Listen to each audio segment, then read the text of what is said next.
everyone. My name is Rochelle Innocent and I'm the founder and CEO of Project Purpose. Welcome to our channel.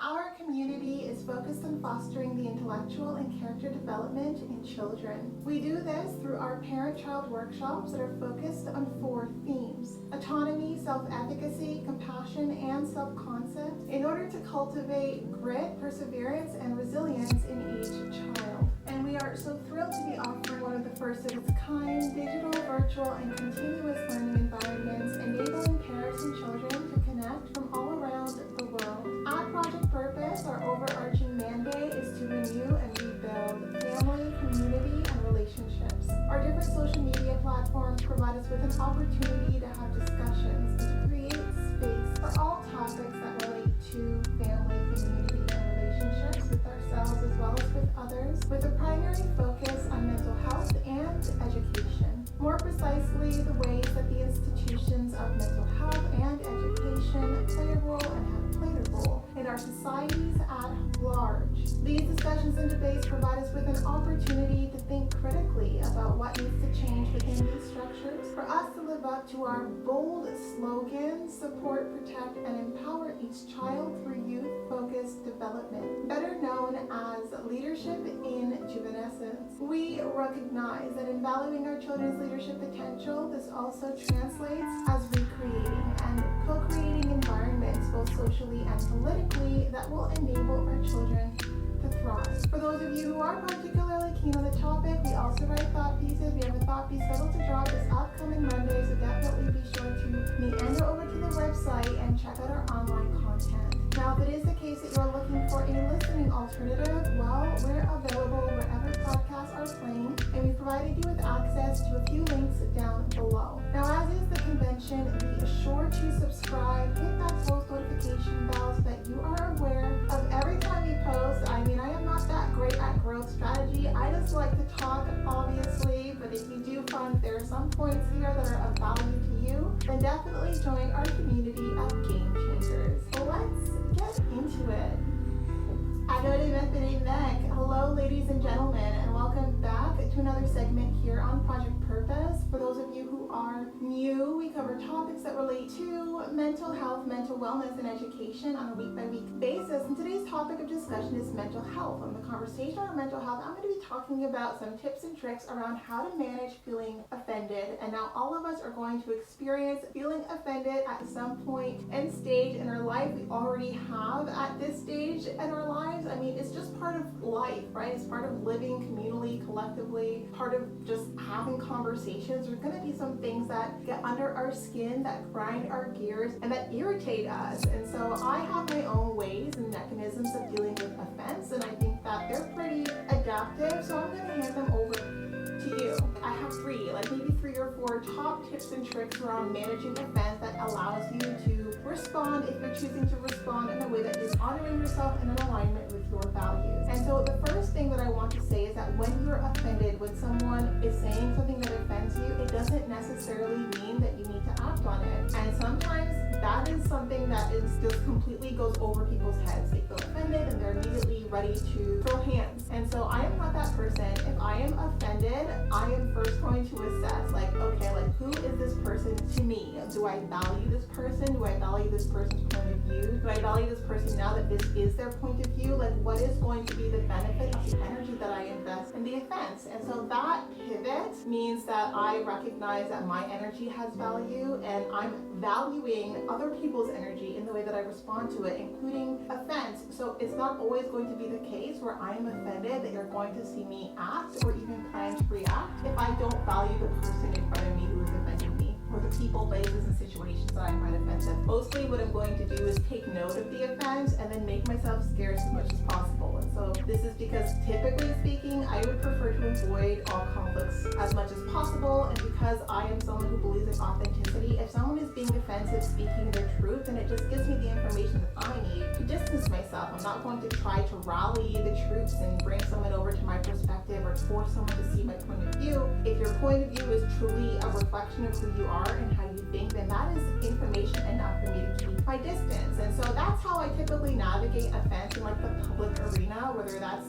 me scrolling on social media and I come come across something that's offensive, it's mostly going to be me blocking that person or me making a point to not expose myself to that kind of content if it's going to be offensive to me, and just making a mental note. If there ever is a future situation where I cross paths with this person, or I cross paths where I am also, or if I'm like making a choice as to whether or not to interact with this kind of content, I already know what my choice is, and that's going to be to preserve my energy, because I value my energy enough that I'm not going to dedicate or allocate any of my time to things that I find to be personally offensive, which means I'm not going to comment, I'm not going to make my voice known, I'm not going to bang on my chest and be that really abrasive, vocal human being if I find that it's just information that allows me to re-pivot the way that I position myself in relation to it. Now, that's obviously not going to be my answer or my response to everything. There are certain situations where the offense is direct and it requires a response, but it never requires an immediate response. And so it could be that you choose to respond immediately, and it has to be from a place of choice, not a place of reaction. And I think that's so important, that when you are offended, you want to give yourself the space that you need to respond and not react, because when you're responding, you can respond in a way that gives you what you want. And if you don't know what you want, then you're not ready to respond. And one of the biggest pieces of wisdom that I received that is so helpful to me when it is the case that I'm feeling inclined to respond is pick of three. And so pick of three is really this notion where you're not in your cerebral mode, like if you're not thinking logically, you're thinking with your emotional hat, and you only have one thing that you want to say in response to something that's offending you. So if someone is offending you and there's only this one thing that you want to say, and you know that it's going to feel good to say it, you know that you're going to feel like you've regained some of the power that you feel might have been lost in that interaction, then you're reacting and you're not responding. And so for me, if I feel in that moment where I feel inclined to respond, where I only have one thing that I want to say, I can't navigate across 2 or 3 options, but I know I'm emotional, and I know that I need to give myself more space to react and to respond. And so if it is the kind of situation where if you don't respond in the moment, those people are going to give themselves other opportunities to be offensive, right? So if you're having to interact with people who are offensive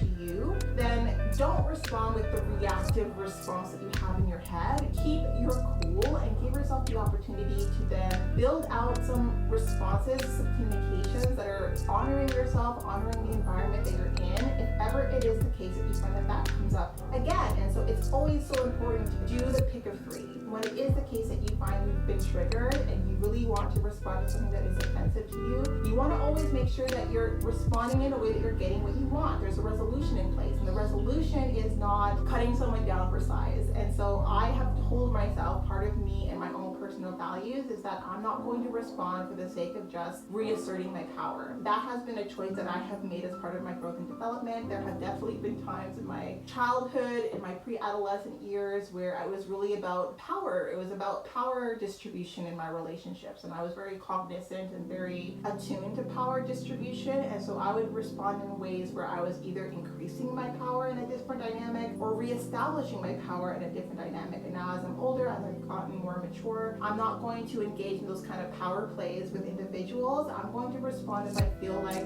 the response is bringing me to a desired resolution. I'm going to respond if I feel like I'm in an environment where I can be cooperative and I can be collaborative. And if I can't do those things, I'm not going to respond. My resolutions are very much focused on how do we move forward. And if the words coming out of my mouth are not going to contribute to that, then I'm just not going to speak them into the ether, because they're not going to be helpful to me, and they're not going to be helpful to the person in front of me. It's just letting off steam, and I have way more productive and healthier ways to let off steam. I don't involve the person who is obviously comfortable being offensive. And now that is a value judgment. I mean, not everyone knows that they're being offensive, so it could be an educational moment. And so this is the last tip and trick, and I am someone who is very, very particular about when I'm going to give someone an educational moment. I think that everyone has at their disposal the knowledge available to educate themselves and how to interact and how to engage with other people in a way that's appropriate, in a way that is healthy, in a way that honors each individual. So I don't necessarily think that it's my role in a situation to teach someone how to do that, especially we're adults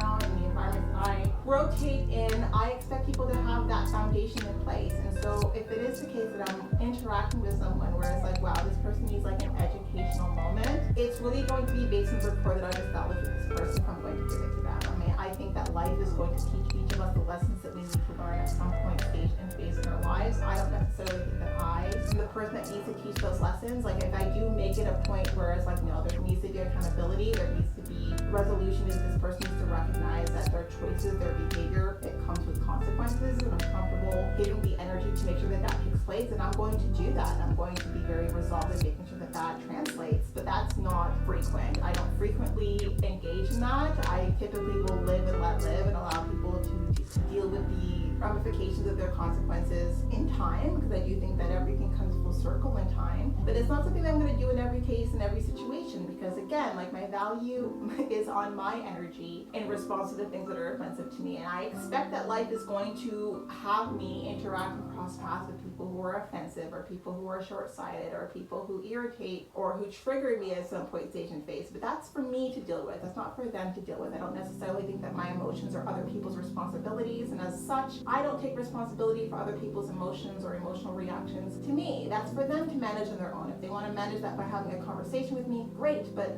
I hope that that's one of the many tools that they have in their communication arsenal when it is the case that they're managing offense, because we can't always expect or assume or feel entitled to having people cater to our expectations of how we engage and interact with one another. I think that when it comes to offense and taking offense, there are so many different ways that we can engage, and if we do choose to respond and not react, let's do it from a place of self-love, of wanting to educate, wanting to inform, and wanting to work in a situation or operate in a situation that we know is going to be long-term and ongoing. Otherwise, like, if you're online or if you're interacting with someone that you know you're never going to meet again, you need to ask yourself, is it worth it? And most of the time, it really isn't. And so I want to have that conversation with you today. It's my food for thought on offense and taking offense and all of the different things that we have in our repertoire by way of how we respond. And typically, if someone is offensive, if you find them brutally offensive, whether it's online or in life, like, it's just a signal to you that maybe this person and you're not compatible. I don't think that we should bend people to our way of thinking and force people to engage and interact the way that we would like them to. I think that a lot of the times how people behave is in alignment with how they want to behave. That gives you information that you need as to whether or not you want that person in